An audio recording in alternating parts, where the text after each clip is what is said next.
I got drunk with my buddy Mike. It was the first time I got really drunk. And listen, I want to be clear about something. I had drank before, okay? I had some warm Zimas in the forest while looking at a penthouse that I found behind a shopping center that some dude probably wanked to in his car, you know? But I had never been forget who you are drunk, you know what I'm saying? And we did it, buddy. We went for it. We got some gin from his parents' basement, and we mixed it with cherry 7-Up. And we just got Waffle House drunk, you know what I'm saying? Just scattered, smothered, and shit-faced. It was a lot. And I don't know, Mike's a little bit smaller than me, or maybe he drank more, or maybe I ate more food that day. He wasn't doing as good as I was doing, you know? I was having a blast. Mike was kind of struggling to stay alive. And I don't know if you've ever seen a zombie movie or a zombie show, but the zombies, they drag one foot and they have an arm out in front of them and they go, "Aah." Well, he was doing that, and because he was dying from alcohol poisoning. And so, this is Saturday night, I'm 15 years old, I got a 10 o'clock curfew. I gotta go to church tomorrow, probably 2 of them, you know? And it was like real close to 10, and I was panicking. And I was like, come on, buddy, we're almost there. And we were like a mile and a half away. And I'm like, come on, dude, come on, we got this. And he's like, "Nah." We finally got to the front door of my parents' house, and I had to pin Mike up against the front porch wall with my hand on his sternum, because if I would have moved it, he would no longer be with us, I don't think. He would have fallen and everything would have broken. So I had my hand on his sternum. With my other hand, I opened the door, I looked into the house, and I was like, coast is clear. And I threw him on my shoulder like a rescue carry, and I'm running up the stairs like I'm Forrest Gump and he's Lieutenant Dan, you know what I mean?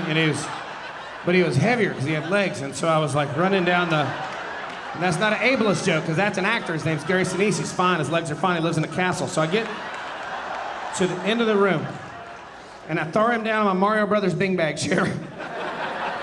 And I put a towel over him because I didn't want him to throw up and fuck up my Mario Brothers beanbag chair. You know what I'm saying?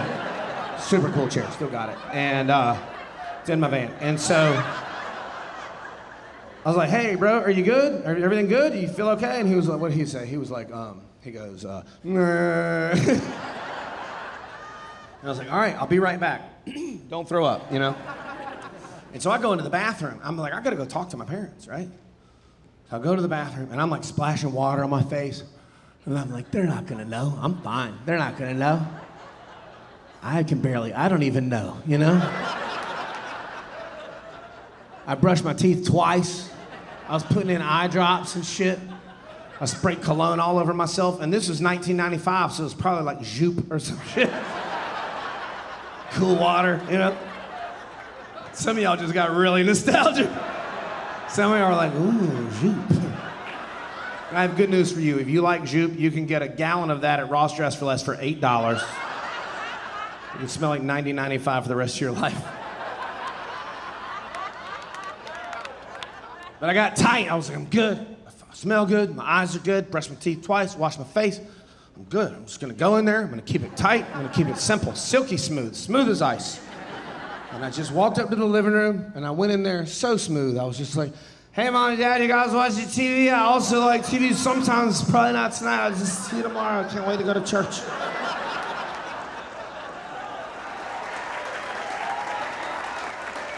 And I was like, I think that went really well. Really. I felt totally fine about it. And you won't believe this, but about 7 seconds later, when I got to my bedroom, my mom was knocking on the door. And I was like, oh, shit. So I cracked the door, and I'm trying not to look at her or breathe on her. You know? I knew if either of those things happened, I was done.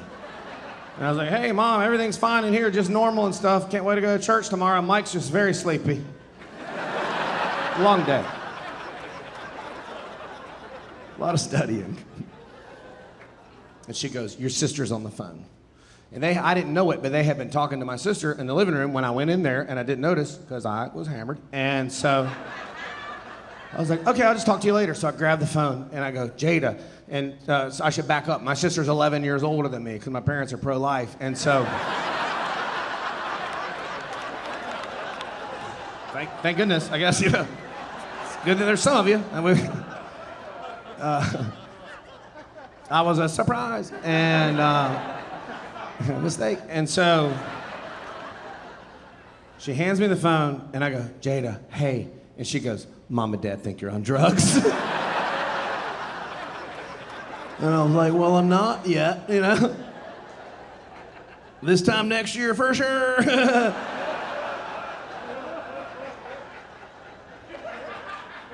I was like, no, I'm just hammered. And I like can't stop laughing, you know what I mean? I'm just like giggly. You know the first few times you get drunk and it's just euphoric and you're like warm and fuzzy and giggly and you feel so great and you want to tell everybody you love them and it's just the best feeling in the world and you spend the next 30 years trying to recreate it and you can't. Now you're just drunk in a theater on a Thursday. I know you guys. You know exactly what I'm talking about.